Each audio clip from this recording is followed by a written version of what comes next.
신약 성경에는 사복음서가 있습니다. 마태복음, 마가복음, 누가복음, 요한복음.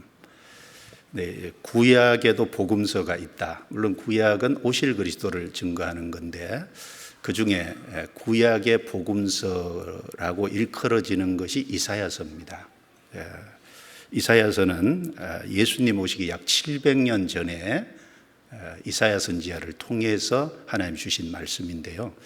이 이사야서 내용 속에 예수님에 대한 아주 구체적이고 자세한 구속의 역사를 말씀하고 있기 때문입니다. 우리가 잘 아는 것처럼 이사야 7장 14절에는 보라 처녀가 잉태하여 아들을 낳을 것이요 그 이름을 임마누엘이라 하리라 라고 말씀하시므로 예수님이 처녀의 몸을 통해서 탄생하실 것을 말씀했습니다. 그리고 이사야 9장 6절을 말씀해 보면 한 아기가 우리에게 낳고 한 아들을 우리에게 주신 바 되었는데 그 어깨에는 정사를 메었고 그 이름은 기묘자라 모사라 전능하신 하나님이라 영존하시는 아버지라 평강의 왕이라 할 것임이라. 예수님의 거기 이름을 5가지로 말씀하셨는데 그 전능하신 하나님이라고 말씀했습니다. 근데 한 아기가 우리에게 낳고 전능하신 하나님이 아기로 탄생하는, 즉 하나님이 사람의 육신을 입고 이 땅에 오시는 그 성육신 날 것도 자세하게 이사야 9장 6절에 말씀을 하고 있습니다. 그리고 이사야 40장부터 이사야 66장까지는 신약이 27권이듯이 하필이면 27장이에요, 합쳐서. 근데 그 이사야 40장부터 66장까지 내용을 보면 이스라엘 백성들이 바벨론에 포로 잡혀가서 그 포로 생활하고 있는 그때에 하나님께서 페르시아 고레스 왕을 들어서 바벨론을 심판하고 거기서 이스라엘 백성들을 건져내신 그 내용을 배경으로 하고 있습니다. 근데 그것은 하나의 그림자입니다. 하나님께서 페르시아 고레스 왕을 통해서 바벨론에 포로 잡혀 있는 이스라엘 백성을 건져주셨듯이 훗날 예수 그리스도가 이 땅에 오심으로 말미암아 죄와 죽음과 사탄의 권세에 사로잡혀 있는 영혼을 구원해 주실 것에 대한 말씀을 아주 구체적으로 반복해서 그 대속의 진리를 계속해서 40장부터 66장까지 강조하고 반복하고 있다는 내용입니다. 그래서 구약의 복음서다 이렇게 일컬어집니다. 그런데 그 중에 이사야 40장부터 66장 내용 속에 여호와의 종의 노래라고 일컬어지는 4편의 말씀이 있습니다. 그 예수님을 가르쳐서 여호와의 종이라고 말씀하신 겁니다. 원래 종은 일반적으로 주인을 섬깁니다. 그리고 주인의 일을 완성함으로 그 주인을 영광스럽게 하는 것이 종이 할 일입니다. 예수님을 왜 여호와의 종이라고 이렇게 말씀했냐면 바로 성부 하나님의 인간을 구속하시는 계획을 이루려고 이 땅에 오신 분이 예수님이시잖아요. 그래서 바로 그 성부 하나님께서 맡기신 구속의 역사를 이루심으로 하나님을 영광스럽게 하실 것이기 때문에 예수님을 가르쳐서 여호와의 종이다 이렇게 말씀을 하신 겁니다. 요한복음 4장 34절에 예수님께서 나의 양식은 나를 보내신 이의 뜻을 행하며 그의 일을 온전히 이루는 이것이니라. 바로 나를 보내신 이는 성부 하나님이잖아요. 성부 하나님의 뜻을 이루시는 바로 구속의 역사를 이루심으로 하나님을 영광스럽게 하기 위해서 오셨고, 요한복음 17장에는 예수님이 대제사장으로서 죽음 앞에 마지막 긴 기도를 하신 내용이 있는데 그 내용 중에 요한복음 17장 4절 말씀에 아버지께서 내게 하라고 주신 일을 내가 이루어 이 세상에서 아버지를 영화롭게 하였사오니라고 말씀했습니다. 바로 예수님은 그 구속의 계획을 이루심으로 하나님을 영화롭게 하셨습니다. 그런 의미에서 예수님을 가르쳐서 여호와의 종이다라고 이사야서에는 네 편의 노래로 예수님을 노래하고 있습니다. 그 네 편의 노래가 궁금하시죠? 이사야 42장 1절부터 9절이 제1편 노래고, 이사야 49장 1절부터 9절까지 제2편 노래고, 이사야 50장 4절부터 9절까지가 제3편 노래입니다. 그리고 제4편이 여기 금방 읽은 이사야 53장 내용인데, 정확하게 말하면 이사야 52장 13절부터 53장 12절까지, 그 앞에 52장 13절부터 53장 끝절까지 15구절인데, 여기 이제 여호와의 종의 노래로 그 네 편의 여호와의 종의 노래 중에요, 가장 그 사랑받는 노래로 알려져 있습니다. 그 금방 다 읽었는데, 신구약 성경을 다 합치면은 1189장입니다. 그 중에 구약 성경이 장으로 말하면 929장이에요. 근데 그 929장의 성경 중에 신약 성경에서 가장 많이 인용하고 있는 구약의 장이 어딜까라고 말하면 당연히 이사야 53장입니다. 이 15개 구절은 직간접적으로 신약 성경에 거의 인용되고 있습니다. 그것도 한 번 인용이 아니라 어떤 구절은 여러 번 반복해서 인용이 되고 있습니다. 그래서 구약 성경 929장 중에 가장 많이 신약에 인용된 장입니다.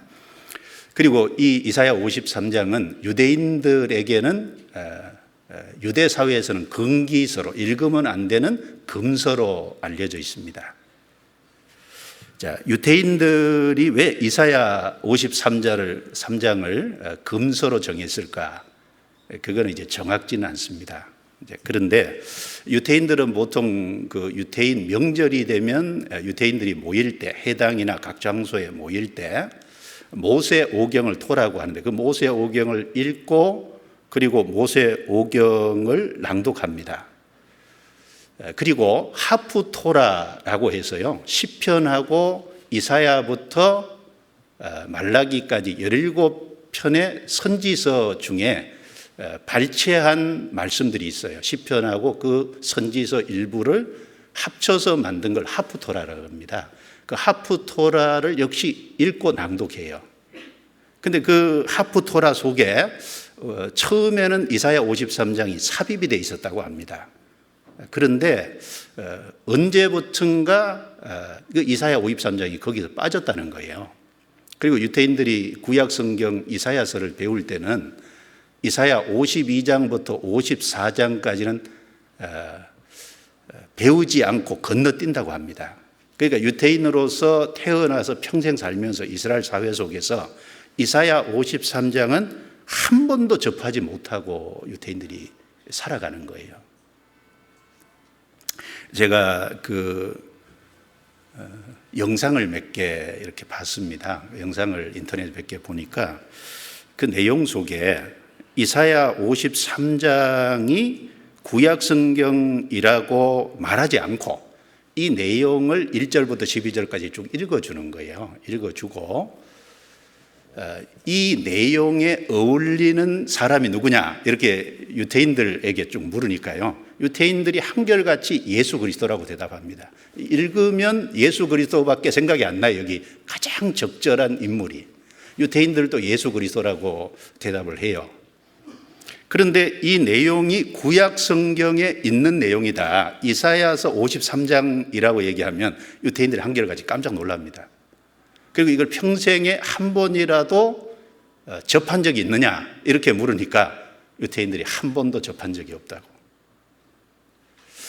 그러면 이 이사야 53장은 아주 중요한 대속의 진리가 여기 말씀되어 있는데, 이걸 유태인 사회에서 유태인들이 이걸 읽지 못하도록, 접하지 못하도록 하는 그 배후에 누구 역사가 있을까요? 틀림없이 사탄의 역사가 있다고 여겨집니다. 자, 이 이사야 53장은 대속의 분명한 진리가 담겨 있습니다. 이사야 52장 13절부터 53장 12절까지요. 그라는 인칭 대명사, 그는, 그의, 이제 인칭 대명사를 한번 세워보세요. 30회 이상이 나옵니다. 대략. 근데 그분이 누구냐? 인칭 대명사. 예수 그리스도입니다. 그리고 그와 그가 우리를 대신했다. 그가 많은 사람을 대신했다. 그가 그들의 죄를 담당했다. 그리고 그가 그 백성의 허물을 담당했다. 이 이사야 53장에 쭉 읽으면 예수님이 자신의 죄가 아니라 대신했다고 하는, 우리를 대신했다고 하는 게 무려요 12회나 반복합니다. 그러니까 대속의 진리인 거죠. 대신 담당하시는. 제가 몇 가지 찾아볼까요? 4절에 그는 실로 우리의 질고를 지고 우리의 슬픔을 당하였거늘. 그는 예수님이라고 말씀드렸죠. 우리의 질고를 짊어지셨다는 거예요. 그리고 그는 우리의 슬픔을 담당하셨다는 겁니다. 그리고 5절에 그가 찔림은 우리의 허물을 인하며 그가 상함은 우리의 죄악을 인함이라. 그가 징계를 받음으로 우리가 평화를 누리고 그가 채찍에 맞음으로 우리가 나음을 입었도다. 그는 우리를 대신했다는 게 5절에 4번 나옵니다. 그리고 6절에도 여호와께서는 우리 무리의 죄악을 그에게 담당시키셨도다. 6절에 한번 나옵니다. 그리고 8절에 중간에 그가 산자의 땅에서 끊어짐은 마땅히 형벌받을 내 백성의 허물을 인함이라. 바로 그가 백성의 허물을 위해서 산자의 땅에서 끊어졌다, 죽었다는 말씀이죠. 그리고 10절에 그 영혼을 속건제물로 드리기에 이르면 예수님이 속건제물이 되셨다. 그리고 11절에도 나의 의로운 종이, 중간입니다, 자기 지식으로 많은 사람을 의롭게 하며 또 그들의 죄악을 친히 담당하리라. 의로운 종 예수님입니다. 성부 하나님의 의로운 종이신 예수님이 많은 사람을 의롭게 하셨다. 또 그리고 그들의 죄악을 친히 담당하셨다. 그리고 12절 말씀에 12절 끝에 그러나 실상은 그가 많은 사람의 죄를 지며 범죄자를 위하여 기도하였느니라. 그가 많은 사람의 죄를 담당하셨다. 그리고 범죄자를 위해서 기도하셨다. 이렇게 그가 대신했다라고 하는 말씀이 대신이라는 의미를 내포하고 있는 것이 적어도 12회나 된다는 겁니다. 그러니까 이 이사야 53장의 핵심이 뭐냐? 예수님이 우리를 대신하시고 대속하시고 대신 죄를 짊어지고 그래서 우리 죄를 해결하시고 우리를 의롭게 하셨다는 분명한 진리가 여기 제시되어 있습니다. 너무나도 확실하지 않습니까? 그리고 이 이사야 53장을 통해서요, 과거에도 많은 사람이 구원을 받았을 거예요. 우리 집회할 때마다 이사야 53장은 꼭 특별히 이제 5절, 6절을 반복해서 읽는데 지금도 많은 사람이 이사야 53장의 대속의 진리를 발견하고 있고 그리고 또 앞으로도 그럴 겁니다.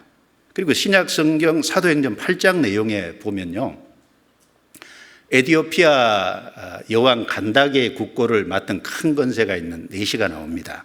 그 내시가 에디오피아에서 예루살렘에 왔다가 에디오피아로 돌아가면서 마차에서 성경을 읽고 있었습니다. 하나님이 빌립을 보내서 그에게 전도했어요. 이사야 사도행전 8장에 보면 그 내시가 읽고 있던 성경이 어디입니까? 이사야 53장을 읽고 있었어요, 보면. 그래서 그 34절 말씀에 보면 그 내시가 빌립에게 묻기를 선지자가 이 말한 것이 누구를 가리킴이뇨? 자기를 가리킴이뇨? 타인을 가리킴이뇨?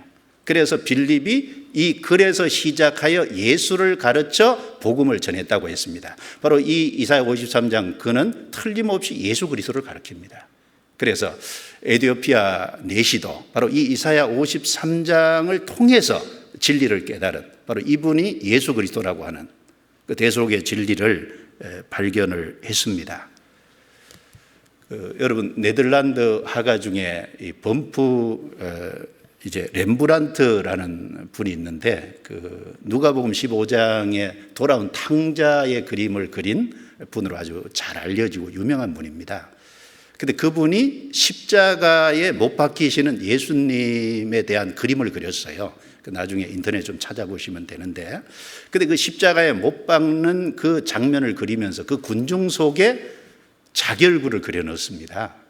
자기 얼굴을 그려넣으면서 그가 내가 그리스도를 못 박았다, 나는 그 일에 동참했다 라고 하면서 통곡했다고 하는 일화는 잘 알려진 얘기입니다.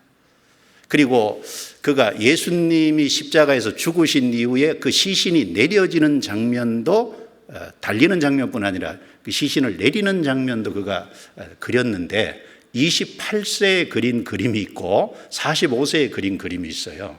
근데 28세 때 그린 그림은 자기 비교적 젊은 얼굴이잖아요. 젊은 얼굴을 그려놓고 그 똑같은 그림을 그리면서 45세는 자기 얼굴이 주름진 얼굴을 거기다가 그려놓았어요. 그걸 통해서 이 렘브란트라는 사람도 구속의 진리를 얼마나 확실히 믿었는지는 알기 어렵지만 그런 것을 봐서 처음이나 28세 때나 45세 때나 바로 이 대속의 진리, 구속의 진리를 변함없이 그 마음속에 믿고 있었던 것이 아닌가라고 생각이 됩니다.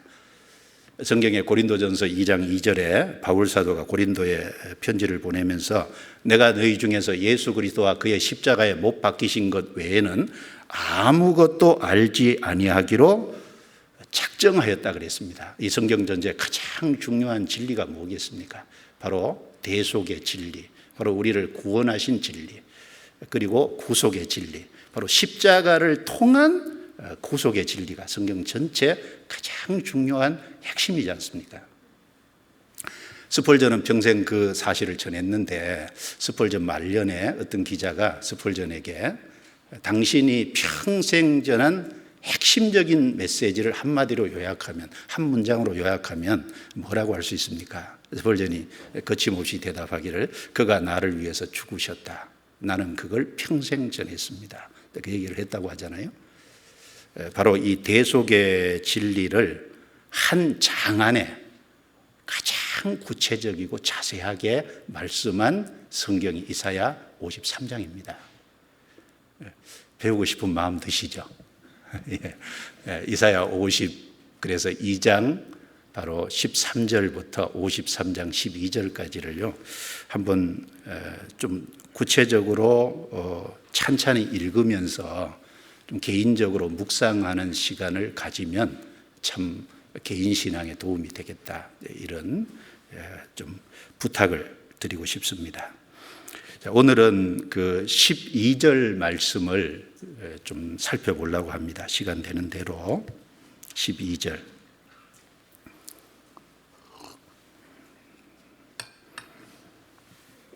자, 12절을 같이 읽겠습니다.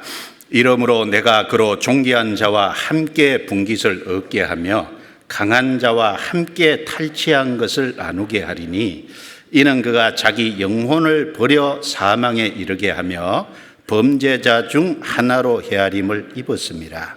그러나 실상은 그가 많은 사람의 죄를 지며 범죄자를 위하여 기도하였느니라 하시니라. 이 안에 놀라운 진리가 담겨 있고 또 많은 내용을 포함하고 있습니다. 먼저는 여기 성부 하나님과 성자 예수님의 사이의 언약과 그 내용이 무엇인지도 여기 말씀이 되어 있고, 또 승리자 예수 그리스도에게 주어질 존귀와 영광도 말씀되어 있고요. 예수 그리스도가 존귀와 영광을 얻으시게 된 이유, 근원에 대한 4가지 내용도 있고, 또 범죄자를 위하여 기도하신 예수님의 모습, 그리고 이걸 살펴보면서 이 내용을 통해서 구원받은 그리스도인은 주님의 자치를 따라가는 거지 않습니까? 우리가 주님께 배우고 주님의 뒤를 따라가는 사람의 입장으로서 주님에게 배우고 그 뒤를 순종하고 따라가야 될 내용이 무엇인지도 그리스도인들이 교훈을 받을 수 있습니다. 그래서 구체적으로 좀 생각해 보면 먼저 성부 하나님과 성자 예수님 사이에 언약과 그 내용이 무엇인지를 조금 살펴보겠습니다. 본 구절에 보면 이러므로 내가, 여기 내가는 성부 하나님을 가리킵니다. 그로에서 그는 성자 예수 그리스도를 가리킵니다. 성부 하나님은 영원하신 하나님, 무한하신 하나님, 그 이름이 여호와입니다. 그러니까 성자 예수님은 바로 우리의 대표자, 우리의 중보자, 또 우리의 구원자, 구속자가 되십니다. 자, 이 말씀 속에는 성자 편에서, 성자 예수 그리스도 편에서 성부 하나님의 영광을 위해 하실 일이 무엇인지 기록이 되어 있습니다. 그리고 그것으로 인해서 성부 편에서 성자 예수님에게 보상으로 어떤 보상을 해 주실 것인지도 구체적으로 말씀을 하고 있습니다.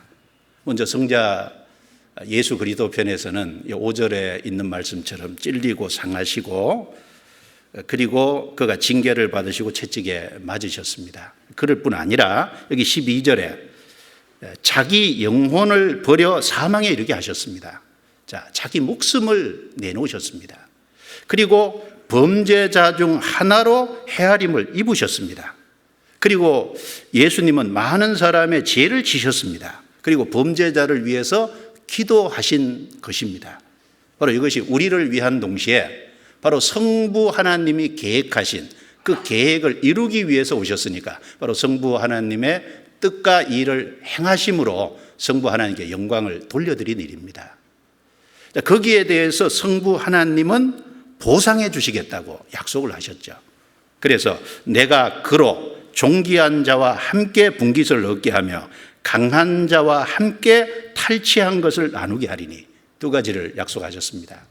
종기한 자와 함께 분깃을 얻게 해주시겠다고 성부께서 성자 예수님에게 약속을 해주신 내용입니다. 또 강한 자와 함께 탈취한 것을 나누게 해주시겠다고 약속을 여기 해주고 계십니다. 자, 우리가 이 성경을 배울 때 삼위일체라고 하지 않습니까? 성부와 성자와 성령이 하나님. 그래서 하시는 일의 역할이 다르지 본질적으로는 한 분이시다. 그게 삼위일체입니다. 자, 성부와 성자와 성령이 하시는 역할이 다르죠.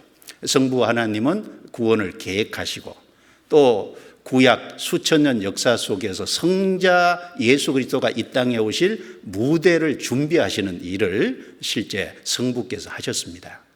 성자 예수 그리스도께서는 이 땅에 실제로 육신을 입고 오셔서 33년의 생애를 통해서 그의 탄생, 생애, 그 다음에 죽음, 장사, 부활, 승천을 통해서 우리를 구속하시는 일을, 역사를 완성하셨습니다.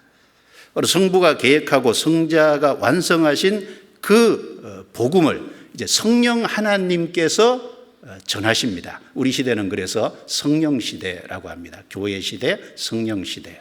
그래서 구원받은 사람 속에 그 복음을 깨닫게 하시는 분도 성령이고 그 성령께서 구원받은 하나님의 자녀를 아들답게 만들어 가시고 신랑 되신 예수님의 신부로 만들어 가시는 일을 성령께서 지금 우리 가운데 계시면서 하시잖아요.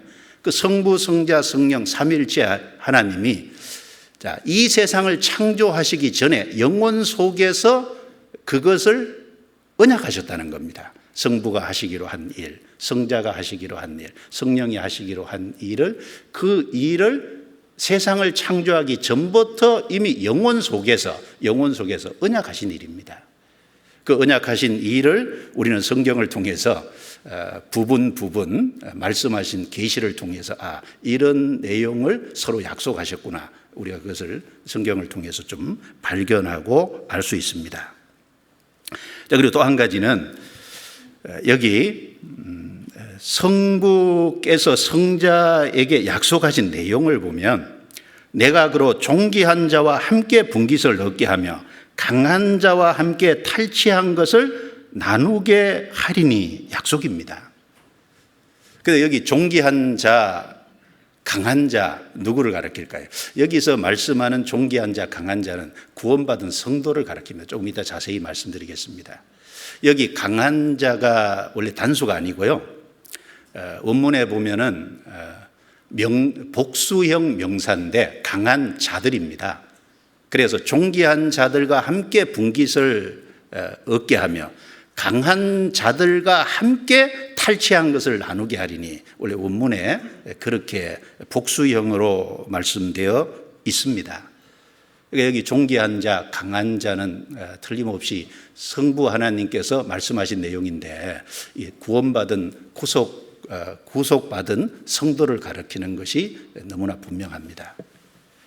자, 구원받은 자가 존귀한 자고 그리고 구원받은 자가 강한 자라면 우리 주님은요.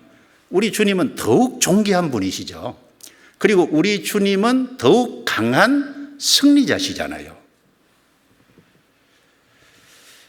그래서 예수님의 33년의 생애는 예수님이 초라한 모습으로 세상에 살다가 가셨습니다. 그 앞에 읽은 대로 사람에게 멸시를 받아서 예수님은 버림을 당하셨습니다. 그리고 멸시를 받고 실어버린 바 되시고 조롱을 당하시고 그리고 결국에는 십자가에서 고난과 큰 고통 가운데 돌아가셨습니다.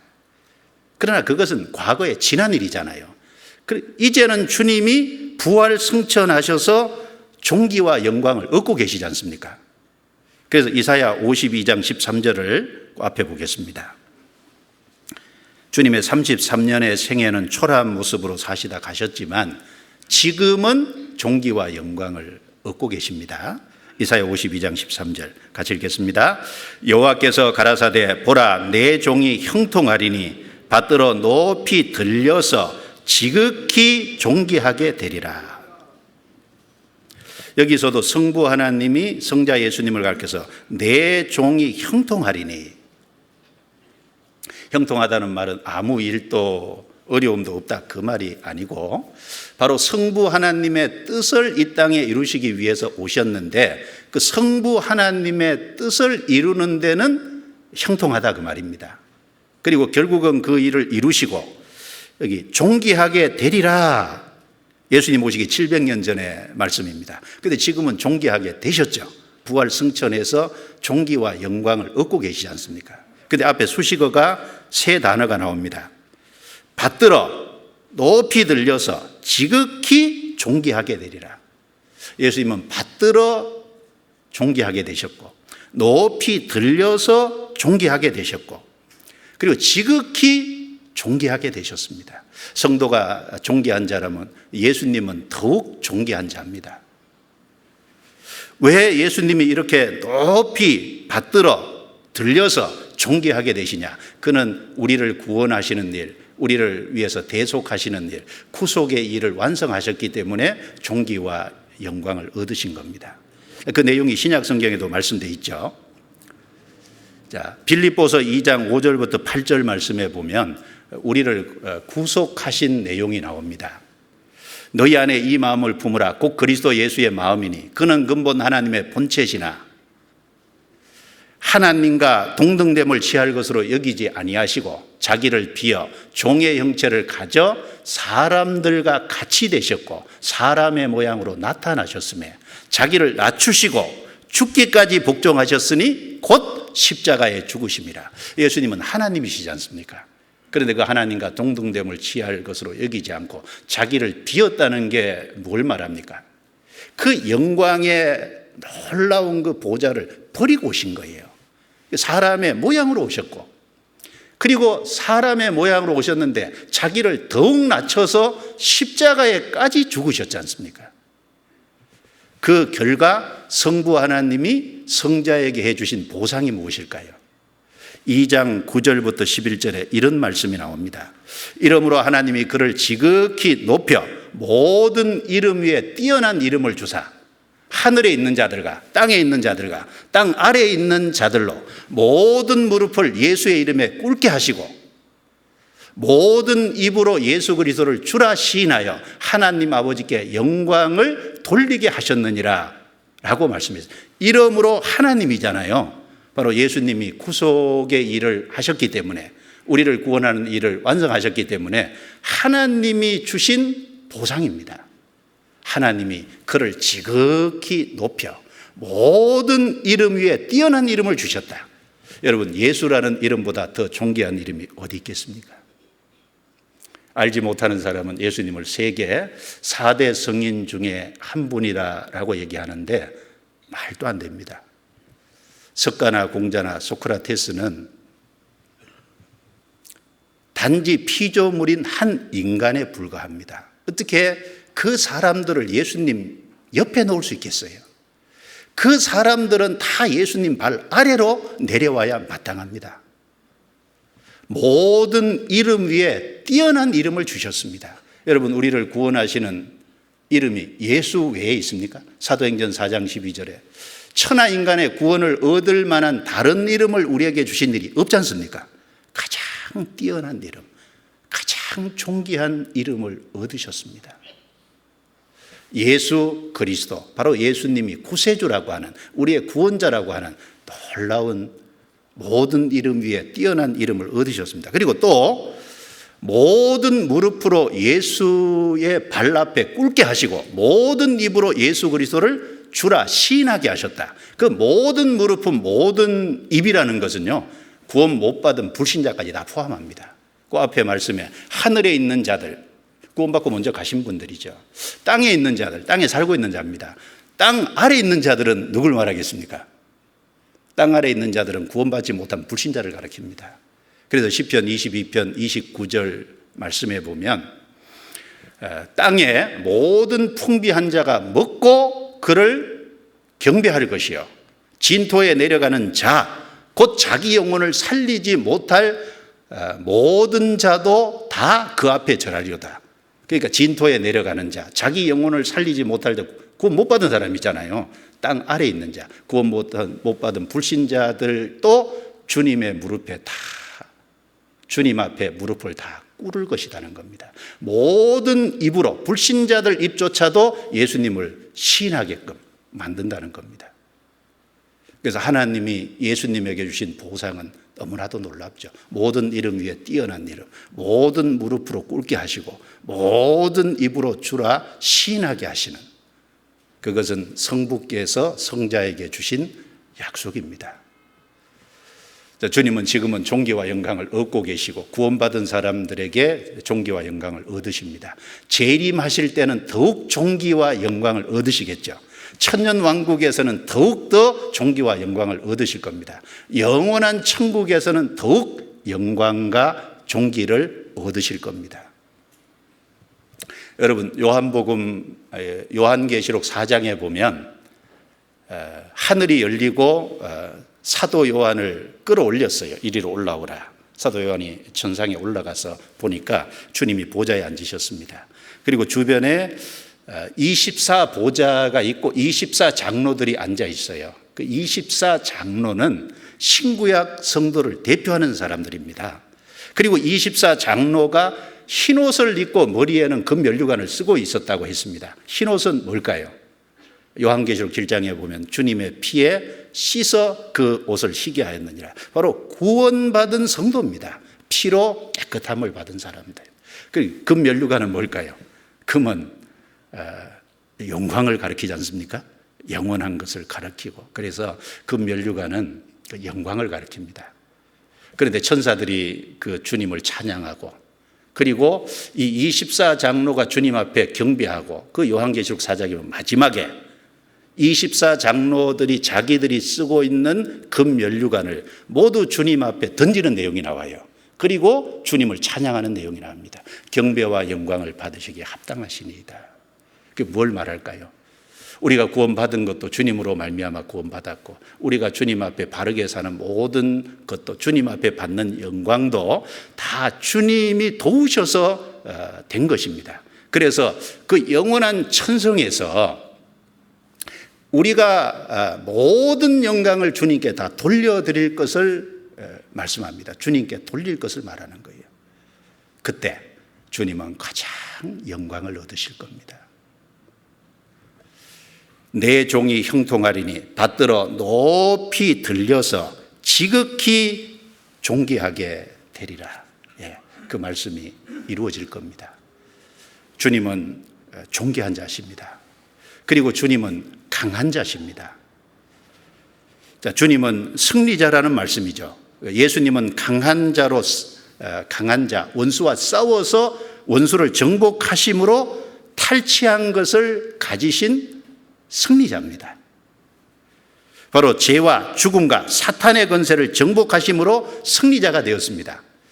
자, 강한 자로 탈취한 것을 나눈다고 했습니다. 자, 승리자는 전쟁에서 승리하면은 전리품이 있잖아요. 그 전리품을 가진.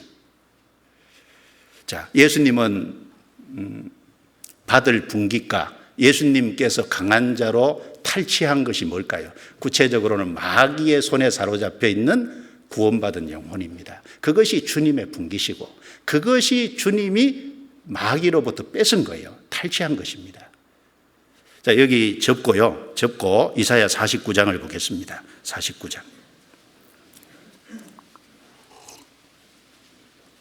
이사야 49장 20절부터 22절입니다. 20절부터 22절 같이 읽겠습니다. 너희는 바벨론에서 나와서 이사야 8장 48장 20절부터 22절. 자, 같이 읽겠습니다. 너희는 바벨론에서 나와서 갈대아인을 피하고 즐거운 소리로 이를 선포하여 들리며 땅끝에서 반포하여 이르기를 여호와께서 그 종 야곱을 구속하셨다 하라. 여기 49장 넘기겠습니다. 49장 24절. 제가 잘못 읽었어요. 24절부터 26절. 자, 같이 읽겠습니다. 용사의 빼앗은 것을 어떻게 도로 빼앗으며 승리자에게 사로잡힌 자를 어떻게 건져낼 수 있으랴마는 나 여호와가 이같이 말하노라. 용사의 포로도 빼앗을 것이요 강포자의 빼앗은 것도 건져낼 것이니 이는 내가 너를 대적하는 자를 대적하고 내 자녀를 구원할 것임이라. 내가 너를 학대하는 자로 자기의 고기를 먹게 하며 새술의 취함같이 자기의 피에 취하게 하리니 모든 육체가 나 여호와는 내 구원자요 내 구속자요 야곱의 전능자인 줄 알리라.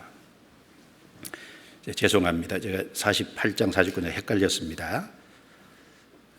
여기 49장 24절부터 26절 이 말씀에 보면 자, 용사의 빼앗은 것을 어떻게 도로 빼앗으며 승리자에게 사로잡힌 자를 어떻게 건져낼 수 있으랴마는, 여기서 용사와 승리자는 바벨론 세력을 말합니다.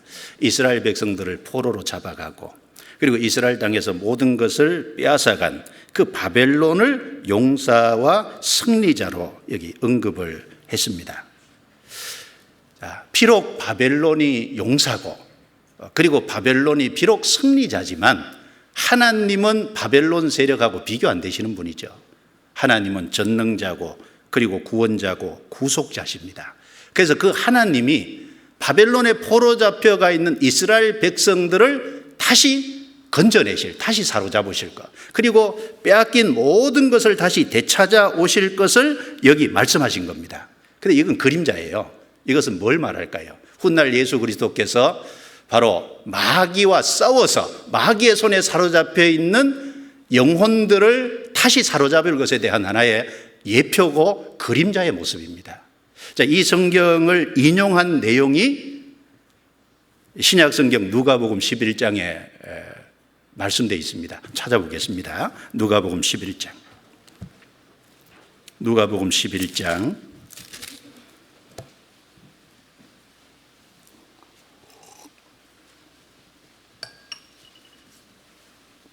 11장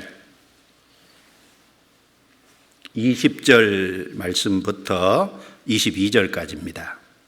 같이 읽어보겠습니다.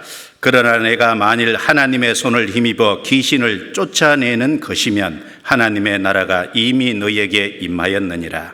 강한 자가 무장을 하고 자기 집을 지킬 때에는 그 소유가 안전하되 더 강한 자가 와서 저를 이길 때에는 저의 믿던 무장을 빼앗고 저의 재물을 나누느니라. 예수님께서 귀신을 쫓아내는 것을 여기 말씀하시면서 강한 자와 더 강한 자의 비유를 하셨어요.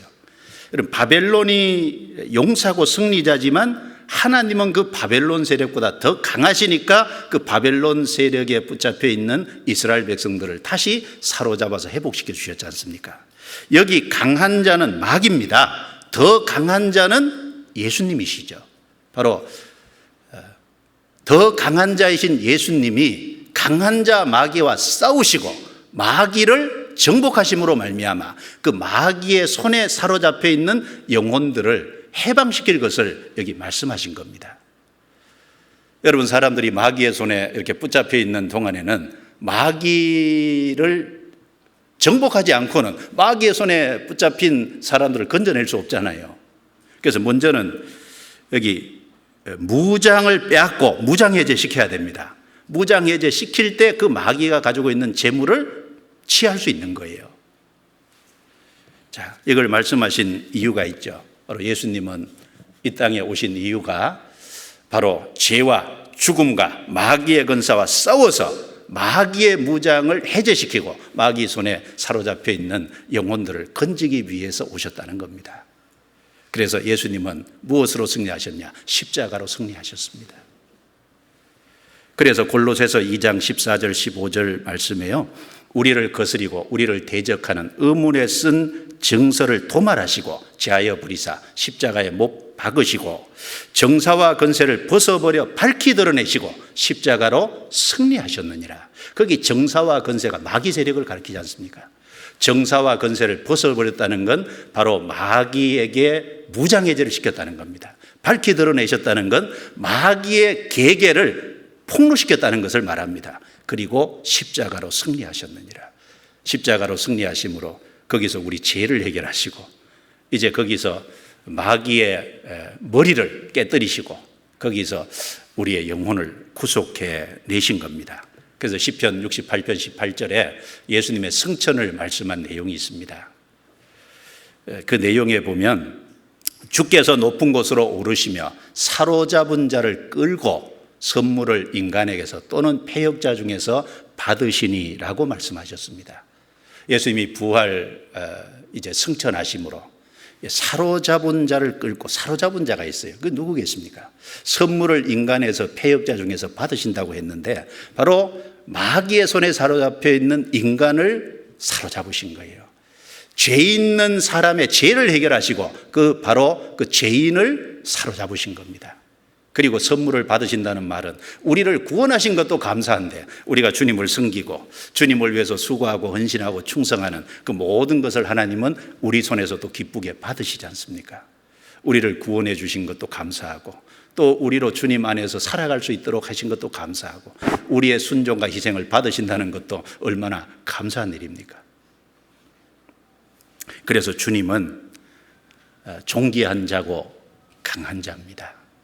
자, 그와 동시에 우리가 또 생각해 볼 것은 여기 성부 하나님께서 내가 그로 존귀한 자와 함께 분깃을 얻게 하며 또 강한 자들과 함께 탈취한 것을 나누게 하리니 라고 말씀하심으로써 성부 하나님은 구원받은 성도를 동시에 존귀한 자, 강한 자들이라고 말씀하셨습니다.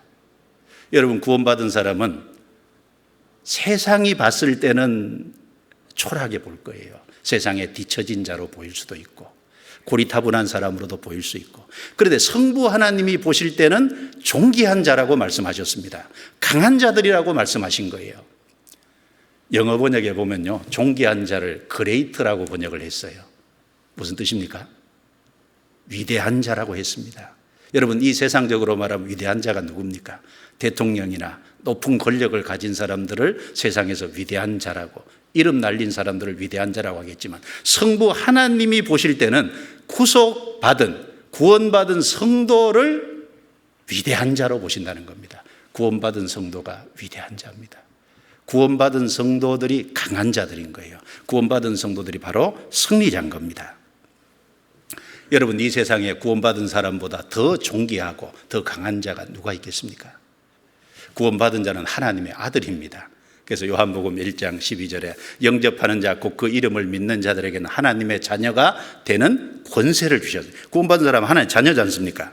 그리고 고린도후서 6장 9절 10절에는 무명한 자 같으나 유명한 자여, 가난한 자 같으나 많은 사람을 부유하게 하고 아무것도 없는 자 같으나 모든 것을 가진 자로다. 구원받은 세상적으로는 무명한 자 같지만 유명한 자입니다. 하나님 앞에. 하나님이 위대한 자라고 부르셨잖아요. 부한 자라고 했습니다. 그리고 하나님께서 모든 것을 가진 자라고 했습니다. 그리고 동시에 강한 자, 승리자라고 말씀하신 거예요. 여러분, 구원받지 않은 사람은 진정한 의미에서 세상에서 승리자가 될 수 없습니다. 구속받은, 구원받은 성도만이 승리자가 될 수 있을 겁니다. 그래서 요한일서 5장 4절 5절에 보면요, 대저 하나님께로서 난 자마다 세상을 이기느니라. 세상을 이김은 이것이니 우리의 믿음이니라.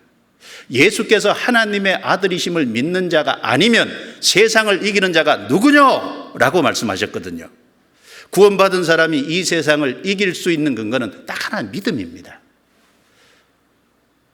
예수께서 하나님의 아들, 바로 예수님이 하나님이 사람이 되셨고 바로 우리 죄를 짊어지고 간 구세주라는 걸 믿는 믿음이 없으면 세상을 이길 수 없다고 말씀했습니다. 진정한 의미에서 구원받은 사람만 승리자가 될 수 있는 자격이 있습니다. 구원받은 사람만 승리자입니다. 그래서 구원받은 사람은 믿음으로 이 세상을 이깁니다.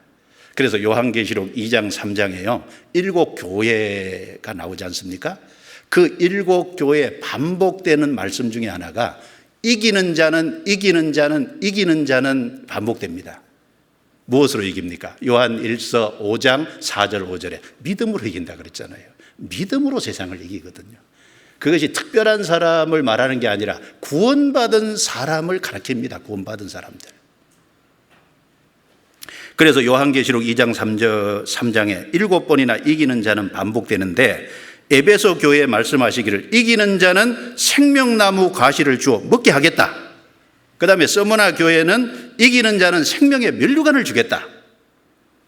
그 다음에 버가모 교회는 이기는 자는 감추었던 만나와 흰돌을 주겠다. 그 다음에 두아디라 교회는 이기는 자는 만국을 다스리는 권세를 주겠다. 사대 교회는 이기는 자에게는 생명체에게서 흐리지 않겠다. 빌라델비아 교회는 이기는 자는 내 하나님의 성전에서 기둥이 되게 하겠다. 그리고 라오디게아 교회는 이기는 자는 내가 아버지 앞에서 이기고 내 보좌에 앉은 것처럼 그 사람을 내 보좌에 함께 앉게 하여 주리라. 바로 영광을 주시겠다고 약속했습니다. 그래서 우리는 세상 사람들이 볼 때는 비록 초라하게 보일지 몰라도 여기 성부 하나님께서 구원받은 사람들을 말씀하신 내용이 그레이트입니다. 구원받은 사람은 정말 존귀한 자고 위대한 자고, 그리고 구원받은 사람들은 승리자입니다. 자, 그렇게 말씀하시는 이유는 실제 승리하고 살아야 되기 때문에 그래요. 우리 믿음으로 이 세상을 이겨야 될 겁니다. 코로나 전국도 그렇죠. 코로나 전국이 있다고 아무것도 못하면 안 되고 이 가운데서도 이걸 극복하고 그리스도인다운 믿음을 가지고 마땅히 말씀을 듣는데 충실하고 전도하는 가운데서도 믿음으로 극복하고 이겨나가야 될 거예요. 하나님 우리에게 그것을 원하지 않겠습니까? 그래서 성부께서 성자에게 약속하신 내용이 존귀한 자와 함께 분깃을 얻게 하며 강한 자들과 함께 탈취한 것을 나누게 하리니, 자, 성부께서 성자 예수님에게 얘기한 분깃과 탈취한 것은 구원받은 사람의 영혼이라면, 자, 우리에게 나눠주는 분깃과 나누는 것은 뭘까요? 그것은 주님께서 우리가 주님의 역사, 복음의 역사에 함께 참여하면 얻게 될 우리에게 주실 영광을 말할 겁니다. 영광. 그래서 고난을 받기 위하여 영광을 얻기 위하여 고난도 함께 받아야 될 것이니라 로마서 8장 17절에 분명히 말씀했지 않습니까? 예. 자, 사무엘상 30장을 보겠습니다. 사무엘상 30장.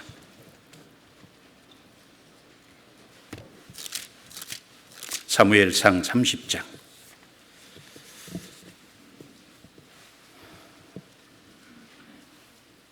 사무엘상 30장 23절부터 25절입니다. 자, 같이 읽겠습니다. 다윗이 가로되 나의 형제들아 여호와께서 우리를 보호하시고 우리를 쳐로 온 그 군대를 우리 손에 붙이셨은즉 그가 우리에게 주신 것을 너희가 이같이 못하리라. 이 일에 누가 너희를 듣겠느냐? 전장에 내려갔던 자의 분깃이나 소유물 곁에 머물렀던 자의 분깃이 일반일지니 같이 분배할 것이니라 하고 그 날부터 다윗이 이것으로 이스라엘 율례와 규례를 삼았더니 오늘까지 이르느니라. 이 내용은요, 다윗이 사울에게 이제 추격을 당해서 피해서 블레셋 시글락이라는 땅에 거주하고 있을 때 있었던 사건입니다. 다윗을 따르는 사람이 한 600명이 됐고요. 그리고 많은 그 600명과 딸린 가족들이 있었습니다. 그런데 다윗이 이 600명의 군인을, 용사들을 이끌고 시글락 거주하는 거주지를 잠깐 이탈하고 왔는데 그 순간에 아말렉이 쳐들어와서요, 거기 속한 가족들하고 그 모든 소유물들을 몽땅 빼앗아 간 겁니다. 그 다윗이 그것을 알고 이제 추격해서 가서 그 자기의 용사들을 데리고 아말렉을 결국은 심판하고 싸워서 승리해서 거기서 모든 가속들을 다 찾아오고 그리고 빼앗겼던 것을 빼앗아온 동시에 아말렉이 가지고 있던 많은 그 재물을 빼앗았어요. 그리고 이제 그것을 나누는 것에 대한 말씀입니다. 나누는 것을 어떻게 할 거냐. 자, 600명 중에 200명은요 따라가다가 피곤해서 붓솔 시내라는 곳에서 소유물 곁에서 머물렀어요. 끝까지 쫓아가서 그 아말렉과 싸워서 그 모든 것을 탈취한 것은 400명이 같이 했습니다. 그런데 그 치에서 돌아올 때 그 소유물을 분배할 때요, 거기에 비류 중에 한 사람은 이야기하기를 저기 붓솔 시내 피곤해서 마지막에 못 따라온 저 사람들에게는 탈취한 것을 나누면 안 된다. 분깃을 나누지 말자. 따라 끝까지 전쟁했던 400명만 나누자. 그래서 다윗이 절대 그럴 수 없다 그랬죠. 전장에 나갔던 자의 분깃이나 소유물 곁에 머물렀던 자의 분깃이 일반일지니 같이 분배할지니라. 그 이후부터 그런 분배 규정이 정확하게 그렇게 분배가 됐다는 겁니다. 자, 여기서 다윗은 누구 그림자입니까? 예수 그리스도의 그림자입니다. 다윗을 따랐던 600명의 용사는 구원받은 성도의 그림자인 거예요. 그래서 그 성도들이 어떤 모습으로 어떻게 동참했든지 간에 하나님은 탈취한 것을 나누게 하리니 그 말씀처럼 우리가 주님의 역사에 같이 참여하고 복음의 역사에 같이 참여하면 주님께서 그 적당한 것으로 분깃을 나누어 주실 것을 우리에게 보여주신 겁니다. 그래서 예수님이 존귀한 자고 승리자인 동시에 구속받은 성도들도 존귀한 자고 그리고 승리자입니다. 그리고 성부 하나님께서는 분명히 약속하시기를 예수님이 완성하시고 영광과 존귀를 얻으셨듯이 구원받은 사람도 그 복음의 역사에 함께 참여하면 거기 분깃과 탈취한 것을 같이 나누게 될, 영광을 나누게 될 것을 여기 분명히 성경에 약속해 주신 겁니다. 예수님 오시기 600년 전에 약속하신 거 아닙니까? 자, 그리고 이사야 53장 다시 넘기겠습니다. 이사야 53장.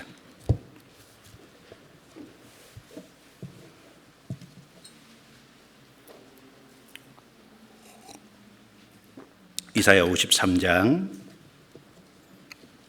다시 읽겠습니다. 이러므로 내가 그로 존귀한 자와 함께 분깃을 얻게 하며 강한 자와 함께 탈취한 것을 나누게 하리니. 자, 이는 그 존귀와 영광을 주시는 이유가 이는 설명을 해놨죠. 그가 자기 영혼을 버려 사망에 이르게 하며 범죄자 중 하나로 헤아림을 입었습니다. 그러나 실상은 그가 많은 사람의 죄를 지며 범죄자를 위하여 기도하였느니라 하시니라. 성부 하나님께서 성자 예수님에게, 여호와의 종이신 예수님에게 존귀와 영광을 약속했어요. 이는 왜 존귀와 영광이라는 보상을 약속했냐면, 이는 이유를 여기 말씀하고 있습니다. 특별히 이유가 4가지입니다. 첫 번째는 자기 영혼을 버려 사망에 이르게 하셨기 때문에, 두 번째는 범죄자 중 하나로 헤아림을 입으셨기 때문에, 그리고 또 한 가지는 많은 사람의 죄를 지셨기 때문에, 그리고 마지막 4번째는 범죄자를 위하여 기도하셨기 때문에, 그렇기 때문에 존귀와 영광이라는 보상을 약속하신 겁니다. 4가지. 먼저 자기 영혼을 버려 사망에 이르게 하셨습니다. 여러분, 사망, 죽음을 가리키죠. 왜 인간에게 죽음이 왔습니까? 창세기 2장 17절에 보면은 선악을 알게 하는 나무 실과는 먹지 마라. 먹는 날에는 정령 죽으리라. 인간은 불순종과 범죄로 말미암아 죽음이 찾아온 겁니다. 에스겔 18장 4절에도 아비의 영혼이 내게 속한 것이 아들의 영혼도 내게 속하였나니 범죄하는 그 영혼이 죽으리라. 인간은 범죄로 말미암아 죽음이 찾아왔습니다. 그래서 먼저는 하나님과의 영적으로 관계가 끊어지고, 그 다음에 육신도 죽음이 찾아오고, 그리고 둘째 사망 지옥까지 들어가게 됐지 않습니까? 그래서 로마서 6장 23절에 죄삭선 사망입니다. 그런데 예수님은 죄가 전혀 없으시잖아요. 그런데 왜 예수님이 자기 영혼을 버려 사망, 죽음에 이르게 하셨을까요? 그것은 분명합니다. 바로 우리가 사망에 처해 있기 때문에 우리를 구원하시기 위해서 예수님이 대속의 죽음을 죽으신 겁니다. 왜냐하면 죄가 없는 사람에겐 죽음이 없거든요. 예수님은 죄가 없으시잖아요. 그런데 자기 영혼을 버려 사망에 이르게 하셨다. 죽음에 이르신 단 하나의 이유는 대속입니다. 그래서 베드로전서 3장 18절에 그리스도께서도 한 번 죄를 위하여 죽으사 의인으로서 불의한 자를 대신하셨으니 이는 우리를 하나님 앞으로 인도하려 하심이라. 죽으사, 죽으신 이유가 뭐냐? 의인으로서 불의한 자를 대신하셨다는 겁니다. 예수님은 죄 없는 분이시지만 불의한 자, 우리의 바로 죄 때문에 온 죽음을 정복하시기 위해서, 그 죄를 정복하시고 죽음을 정복하시고 사탄의 권세를 정복하시기 위해서 예수님이 자기 영혼을 버려 사망에 이르게 하셨습니다. 여러분, 그 버렸다는 말은 자원해서 버렸다는 얘기입니다. 예수님에게 누가 생명을 뺏어간 게 아니죠. 그래서 요한복음 10장 18절에 이를 내게서 빼앗는 자가 있는 것이 아니라 내가 스스로 버리노라. 요한복음 19장 30절에 신포도주를 받으신 후 가라사대 다 이루었다 하시고 영혼이 돌아가시니라. 자, 다른 번역에 보면 숨을 거두시니라. 누가 뺏은 겁니까? 자원해서 생명을 내놓으신 겁니까? 숨을 거두시니라. 스스로 죽음을 취하신 겁니다. 그래서 자기 영혼을 버려 사망에 이르게 하신 그것은 우리를 위한 겁니다. 우리. 그리고 두 번째는 범죄자 중 하나로 헤아림을 입으셨기 때문에 존귀와 영광을 하나님이 주셨다는 겁니다. 예수님은 범죄자 중 하나로 헤아림을 입었습니다. 이것은 예수님이 너무나 자기를 낮추신 거예요. 우리가 상상할 수 없을 정도로 예수님이 자기를 낮추신 거지 않습니까? 한번 생각해 보십시오. 예수님은 탄생은 죄와 상관없는 처녀의 몸을 통해서 탄생하셨습니다. 그래서 우리의 속에는 아담의 씨가 있어서 날 때부터 죄성 타락을 갖고 났지만 예수님 속에는 그런 게 처음부터 아무것도 없었어요. 죄인이 아니기 때문에 예수님은 범죄자가 될 수도 없습니다. 예수님은 어떤 모양, 어떤 모습, 어떤 방식의 죄도 없었습니다. 그의 삶은 철저히 죄와 구별됐습니다. 그래서 요한일서 3장 5절에 그가 우리 죄를 없이 하려고 나타내신 바 된 것을 너희가 아나니 그에게는 죄가 없느니라. 예수님 죄 없으시죠. 그런데 왜 범죄자 중 하나로 헤아림을 입으셨습니까? 여러분, 정직한 성품을 가진 사람이요, 자기가 강도로 헤아림을 받는다, 그것도 옆에 한 사람뿐 아니라 모든 사람에게 자기가 강도로 헤아림을 입는다. 그러면 아마 감당하기 어려울 겁니다. 그런데 그걸 더 지나쳐서 정직한 성품의 사람, 전혀 그런 죄를 안 지었는데 살인자로 누명을 쓰고 살인자로 자기가 헤아림을 받는다. 여러분의 입장이 그렇다면 감당할 수 있겠습니까? 그런데 예수님은 범죄자 중 하나로 헤아림을 입으셨습니다. 누구에게요? 먼저는 이스라엘 백성들에게요. 요한복음 8장 38절에 보면 예수님은 이스라엘 백성들에게 사마리아 사람이라는 말을 들었어요. 유대인들은 사마리아 사람을 개처럼 취급했잖아요. 예수님을 개처럼 취급했다는 겁니다. 그리고 동시에 예수님을 귀신 들린 자 바알세불을 힘입는 자라고 얘기했어요. 그리고 예수님을 가리켜서 미쳤다고 했습니다. 유대 종교가들은 예수님을 성전을 모독하는 자, 참남된 자라고 유대 종교가들은 헤아렸습니다. 빌라도는 어떻습니까? 빌라도는 로마를 향해서 반역한 반역자라고 결국은 불법 재판을 했습니다. 그리고 예수님은 양 옆에 가장 많은 죄를 지은 강도와 행악자 가운데 달려서 범죄자 중 하나로 헤아림을 입었습니다. 그뿐만입니까? 예수님은 그 십자가에 죽으시는 그 순간 모든 사람의 죄를 짊어지고 있잖아요. 그러니까 하나님도 예수님에게 눈을 돌렸지 않습니까? 그래서 예수님이 나의 하나님 어찌하여 나를 버리셨나이까. 그러니까 예수님이 모든 사람의 죄를 짊어지고 십자가에 죽으시는 그 순간만큼은 성부 하나님도 눈을 돌리셨잖아요. 그 순간만은 범죄자 중 하나거든요. 우리 모든 사람의 죄를 짊어지셨기 때문에. 바로 하나님의 심판이 있는 그날, 우리 죄를 대신 담당하고 죽으시는 그날, 진노의 그날, 어떤 의미에서는 하나님께도 범죄자 중 하나로 헤아림을 입으신 거 아닙니까? 성부 하나님이 눈을 돌리셨으니까요. 왜 죄 없는 분이 범죄자 중 하나로 헤아림을 받아야만 했을까요? 바로 우리를 범죄자의 위치에서 끌어올리셔서 바로 주님의 영광을 같이 나누기 위해서가 아니겠습니까? 예수님이 우리의 위치에 서신 것은 우리를 끌어올려서 우리로 예수님의 위치에 세우기 위해서 그렇게 하신 것이 아니겠습니까? 고린도후서 8장 9절에 우리 주 예수 그리스도의 은혜를 너희가 알거니와 부요하신 자로서 가난하게 되시면 그의 가난하심을 인하여 너희로 부요케 하려 하심이니라 라고 말씀하셨습니다. 바로 우리를 그 위치에, 영광스러운 위치에 세우기 위해서 범죄자 중 하나로 헤아림을 입으셨습니다. 그리고 동시에 많은 사람의 죄를 실제로 짊어지셨잖아요. 많은 사람의 죄를 지며. 왜 짊어지셨을까요? 정말 우리를 사랑하시기 때문에 짊어지신 거 아닙니까? 여호와께서는 우리 무리의 죄악을 그에게 담당시키셨도다. 또 그 11절 끝에 보면 또 그들의 죄악을 친히 담당하리라. 그리고 12절에 많은 사람의 죄를 지며. 왜 죄 없는 분이 많은 사람의 죄를 짊어지셨을까요?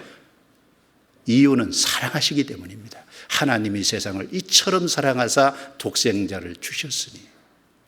그리스도께서 우리를 위하여 죽으심으로 하나님께서 자기에 대한 우리의 사랑을 확증하셨느니라. 확증하셨죠. 이것이 복음 아닙니까?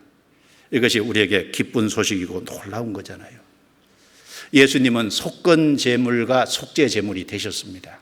속죄 제물은 죄 자체에 대한 거고, 레위기 5장과 6장에 보면 속건 제물은요, 죄가 바깥으로 나와서 다른 사람들에게 하나님께 해를 끼친 것에 대한 보상의 성격으로 속건 제물을 드리잖아요.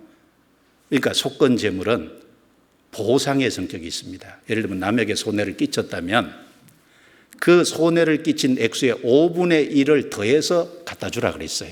그리고 와서 하나님께 속건 제물을 드리라 그랬습니다. 그러니까 왜 5분의 1을 더합니까? 그 5분의 1을 더 받은 사람은 손해에게서 충분히 보상이 된 거고 배상이 된 거고 만족이 된 거예요. 그러니까 속죄 제물과 속건 제물이 되셨다는 건 우리 죄 자체도 용서하시고 우리의 죄로 말미암아 사실은 가장 가장 손해를 입은 것이 뭘까요? 하나님 편에서 하나님의 의가 손상을 당하신 거예요. 예수님은 우리의 모든 죄를 짊어지시고 하나님은 거기에다가 심판을 내리심으로 말미암아 죄에 대한 심판이 완벽하게 이루어졌기 때문에 모든 죄에 대한 것을 예수님이 짊어지시고 거기서 심판을 받으셨기 때문에 하나님의 의가 사실은 만족하게 되신 겁니다. 그래서 하나님이 모든 죄에 대한 심판이 합법적으로 내렸기 때문에 사실은 우리를 의롭다고 하실 수 있는 거지 않습니까? 성경 한번 보겠습니다. 신약 성경 로마서 3장입니다. 로마서 3장 26절. 자, 이 복음을 말씀하시면서 로마서 3장 26절에 이런 말씀을 하셨습니다. 같이 읽어보겠습니다. 곧 이때 자기의 의로우심을 나타내사 자기도 의로우시며 또한 예수 믿는 자를 의롭다 하려 하심이니라. 이때 자기의 의로우심을 나타내사 하나님이 의로우신 분이라는 것이 가장 확실하게 나타난 것이 십자가 사건이지 않습니까? 왜냐하면 우리의 범죄에 대한 합법적인 심판이 거기 내려졌거든요. 만약에 그게 없이 우리를 받아주셨으면 하나님은 불의한 자가 되시지 않습니까? 그리고 동시에 예수님이 이 땅에 오셔서 예수님이 33년의 생애를 통해서 율법의 모든 의를 이루신 그 의를 우리에게 동시에 넘겨주셨죠. 그래서 하나님의 우리에 대한 죄에 대한 심판이 완전히 집행이 되므로 하나님의 의로우시다이 나타난 동시에 예수님의 의를 우리에게 넘겨주셨으니까 우리를 예수 그리스도 안에 있는 사람으로 예수님을 통해서 보시잖아요. 그러니까 우리를 의롭다, 예수 믿는 자를 의롭다 하려 하심이니라. 그래서 예수님이 속죄 제물과 속건 제물이 되셔서 우리의 죄에 대한 충분한 대가가 지불됐고 또 하나님의 의에 대한 완벽한 배상과 만족이 되셨고 그래서 우리를 의롭다고 하신 거지 않습니까? 그래서 우리 죄도 사해지고 우리가 예수 그리스도 안에서 의롭다함까지 받았습니다. 그래서 우리는 하나님의 사랑에 정말 빚을 졌죠. 죄 용서에 대한 놀라운 빚을 졌습니다. 그러나 예수님이 우리 대신 심판을 완벽하게 받으심으로 하나님의 죄에 대한 심판을 담당하셨기 때문에 우리는 하나님의 의에 대해서 빚진 건 없죠. 왜냐하면 예수님이 다 갚으셨기 때문에 그것으로 인해서 하나님이 만족되셨기 때문에 그래서 우리가 구원받고 천국에 들어가서 하나님이 우리를 의롭다라고 우리를 의인의 신분으로 의롭다고 봐주시지 않습니까? 그래서 많은 사람의 죄를 실제적으로 지셨습니다. 그리고 범죄자를 위해서 기도하셨잖아요. 범죄자를 위해서 기도하셨느니라.